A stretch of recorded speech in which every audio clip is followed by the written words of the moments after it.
pero un 80%, un 90% te van a decir martillo. Y si yo os digo decirme una flor, me van a decir rosa. Eso son los prototipos. Eso está en el primer lugar de esa categoría. Por lo tanto, es lo que más fácilmente va a ser accesible. Ahora, si os dejo tiempo para pensarlo, pues evidentemente ya puedo elegir la herramienta que utilicé el otro día, pero si es de forma automática, sale ese prototipo. Son los más relevantes, los que ocupan lugares principales dentro de esa categoría. Bueno, sucintamente a esto es a lo que nos estamos refiriendo con categorías. Por lo tanto, todos los estímulos que entran en nuestro sistema de procesamiento de la información, nosotros los categorizamos. Hay categorías que ya están hechas, pero también podemos tener estímulos nuevos que no los hemos visto en nuestra vida y para ordenar nuestra mente tenemos que buscarles una categoría o incluso crear una categoría nueva. Bien, ¿cómo afecta la emoción? ¿Cómo afecta el estado de ánimo positivo o el estado de ánimo negativo en la configuración o en el tratamiento de estas categorías? De eso es de lo que vamos a hablar en las siguientes diapositivas. Si estamos hablando de emociones positivas, las emociones positivas lo primero que hacen es ampliar las categorías. Es decir, van a enriquecer el contenido de cada categoría, incorporando a esa categoría ya establecida, incorporando elementos nuevos que incluso no pertenecen originariamente a esa categoría. Un ejemplo es el ejemplo del camello. Te dicen, camello, ¿en qué categoría lo metes? Pues claro, el camello lo meto en la categoría de animales. Bien, estupendo. Pero eso lo haces con ánimo positivo y con ánimo negativo. Pero si tienes ánimo positivo, es más probable que puedas ampliar esas categorías y puedes decir camello está en la categoría de animales, evidentemente, pero también está en la categoría de medios de transporte, junto con el coche, con el tren y con el avión, y metes a un animal en esas nuevas categorías. Así que una de las funciones, no de las funciones, una de las consecuencias de emociones positivas en cuanto a la categorización es que amplían esas categorías. Bueno, pulpo como animal de compañía, pues eso ya no, porque el pulpo y animal de compañía no casa, ¿no? El pulpo es, bueno, o camello igual a desierto, no es que sea igual, no es que sean sinónimos. La cuestión es que entre dentro de una categoría diferente a la que semánticamente está establecido. Camello, no hay duda. Camello, la categoría de camello es que es un animal, es en la categoría de animales. Pero ya digo, con emociones positivas podemos ampliar las categorías a las que pertenece camello. Así que camello pertenece a animal, eso es indiscutible, pero también con esa flexibilidad cognitiva que me da la alegría, que me da la emoción positiva, puedo decir que un camello también es un medio de transporte, está dentro de la categoría de medios de transportes. O ternera, vale, es un animal y además también es un alimento, vale, pues eso también valdría. Y otra de las consecuencias que tienen estas emociones positivas es la flexibilidad cognitiva. Nuestra cognición se hace flexible, deja de ser rígida en estos procesos de categorización. Por ejemplo, facilitan la asociación de conceptos e ideas, que es lo que se da en el humor. En el humor, en esta emoción que llamamos humor, que llamamos hilarante, nosotros no podríamos coger un chiste, eso que se llama coger un chiste, si no tenemos una emoción positiva, si no tenemos esa flexibilidad cognitiva para asociar conceptos e ideas, las que se dan en el chiste, que son absurdas. No cogemos el absurdo o el error de los chistes. O también podemos y facilitan el establecimiento de relaciones diversas y novedosas entre estímulos de diferentes categorías o de la misma categoría. Es decir, nos vamos adaptando, nos hacemos, en una palabra, nos hacemos más creativos.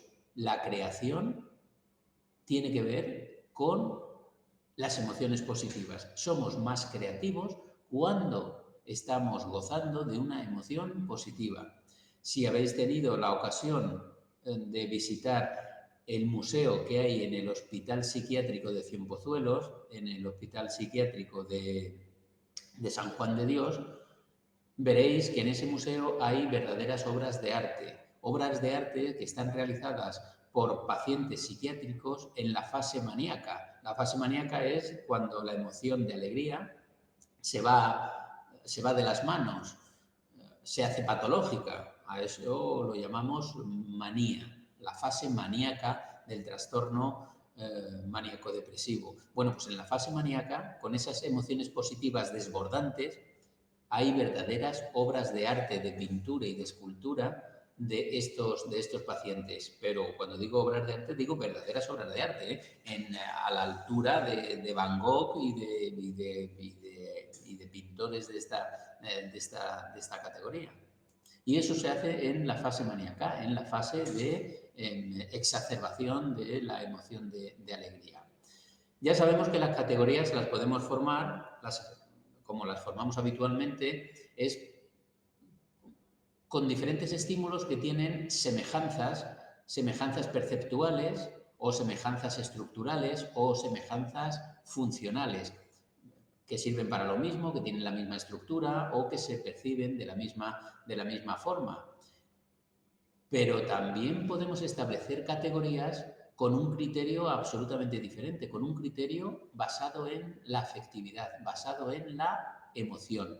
Es decir, utilizamos la emoción como criterio para establecer nuevas categorías, aunque cada uno de esos elementos pertenezcan a categorías semánticas diferentes. Por ejemplo, si yo quiero establecer grupos o establecer categorías de diferentes imágenes de caras de hombres y de mujeres, una categorización es los hombres por una parte y las mujeres por otra.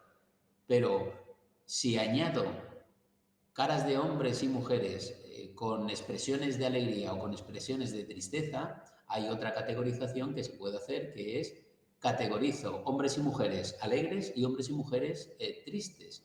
Eso hace que organicemos de forma diferente, de forma con lo que no es normal, nuevas categorías bajo el criterio de la emoción y no bajo el criterio de semejanzas perceptuales o de semejanzas estructurales o de semejanzas funcionales.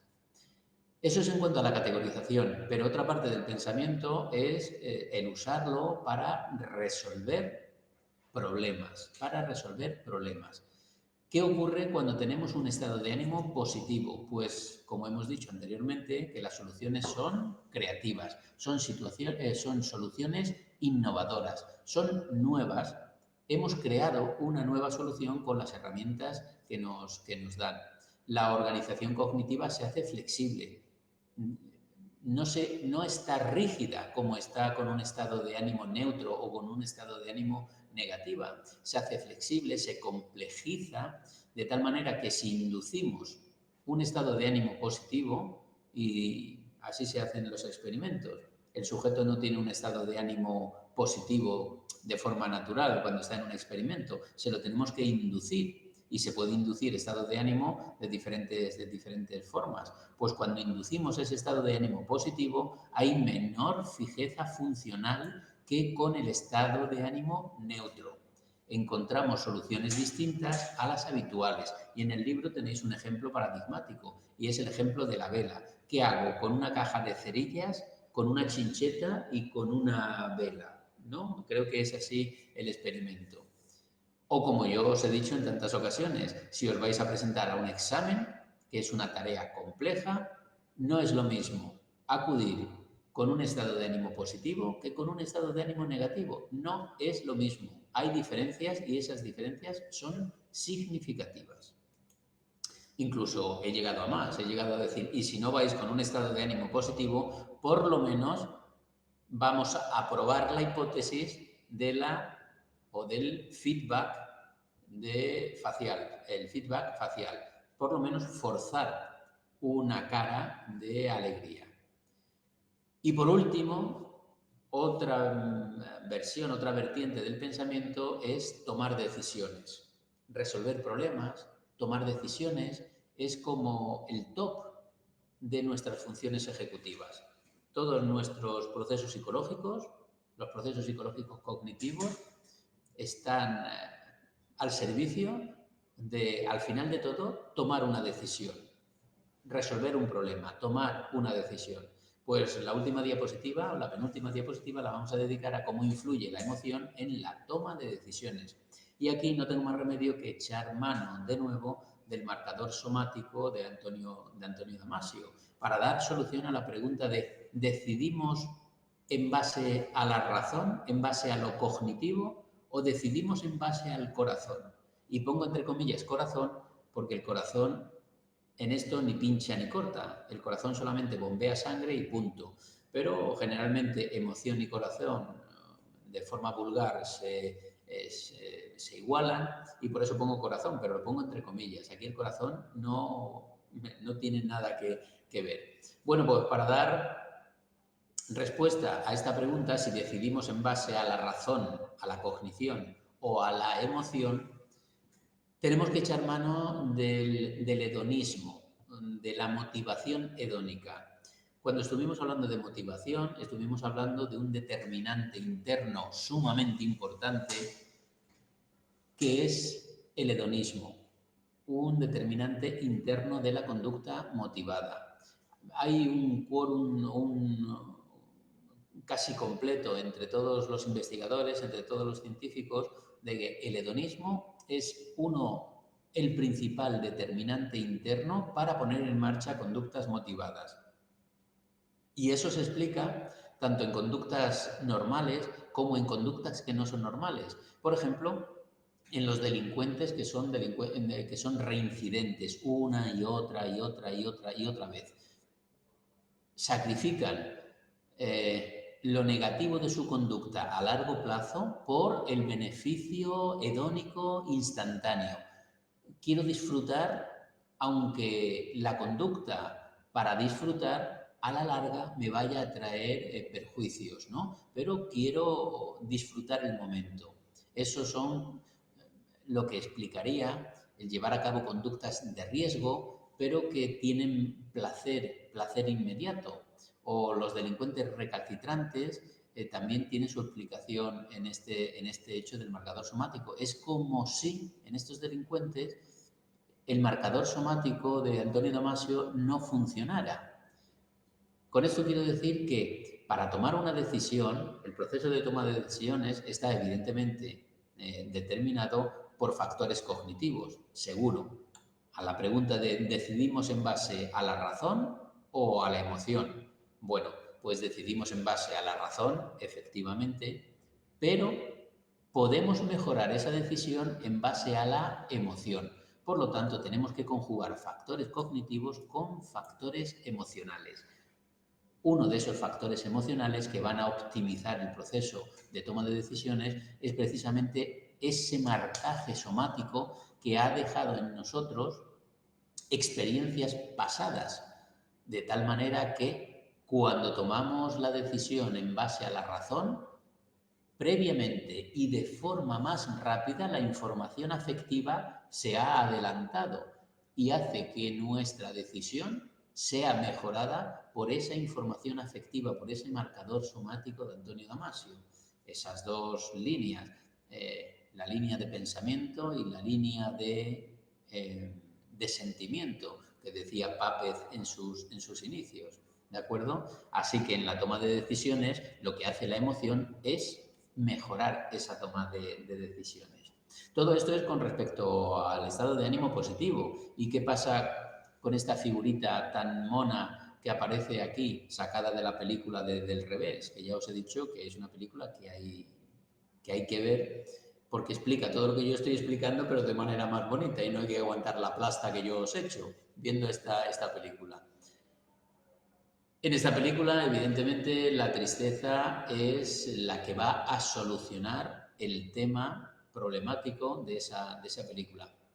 Hasta que la niña, que es la protagonista de la película, hasta que la niña no entra en depresión, no entra en tristeza, no en depresión, no entra en tristeza, no llora, no se viene abajo, hasta que la tristeza no entra en juego, no hay solución posible. Con la ira que tenía esa niña ante las circunstancias a las que le habían llevado sus padres con cambiarse de ciudad y cambiarse de colegio y esto, y deshacerse de sus amigas, etcétera, etcétera, pero eso a la niña le producía ira. Con ira, todo se complica y no hay solución. Sin embargo, hasta que la niña no entra, hasta que la tristeza no coge las riendas de esa niña, no se soluciona el tema. Así que la tristeza, apuntadlo por favor porque es importante, desde el punto de vista hedónico, la tristeza es negativa. A nadie nos gusta estar triste. Pero desde el punto de vista adaptativo, la tristeza es fundamental. Bueno, como todas las emociones primarias, desde el punto de vista adaptativo, todas son positivas.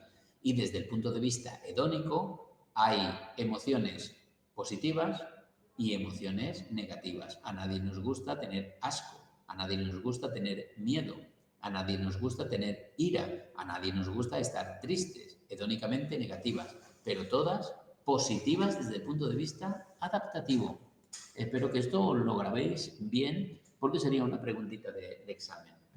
¿Qué pasa con el estado de ánimo negativo? Pues que no utilizamos tantos atajos o de forma tan abusiva como lo hacemos con un estado de ánimo positivo. De hecho, muchos psicólogos, yo entre ellos, defendemos la idea de que para que la terapia tenga efecto, tenemos primero que deprimir al paciente, aunque esto suene fuerte, tenemos que deprimir al paciente. Con un estado de ánimo positivo se hace muy difícil la introspección, la reflexión sobre uno mismo. Por eso decimos que habría que deprimir al paciente para que desde esa depresión, desde esa introspección, pueda, que es lo que pasa exactamente así, pasa en la película de Inside Out. Con estado de ánimo negativo utilizamos menos heurísticos, nos volvemos más reflexivos, pero reflexivos hacia adentro, hacia nosotros mismos. Toda la atención pasa de fuera adentro. Nos recogemos sobre nosotros mismos, bajamos las persianas de nuestra casa, nos ponemos en el sofá, nos echamos una mantita y empezamos a pensar sobre nosotros mismos. Y de ese pensamiento, de esa introspección, saldrán las mejoras. La introspección es lo que yo os dije el primer día que impartimos motivación. Para ser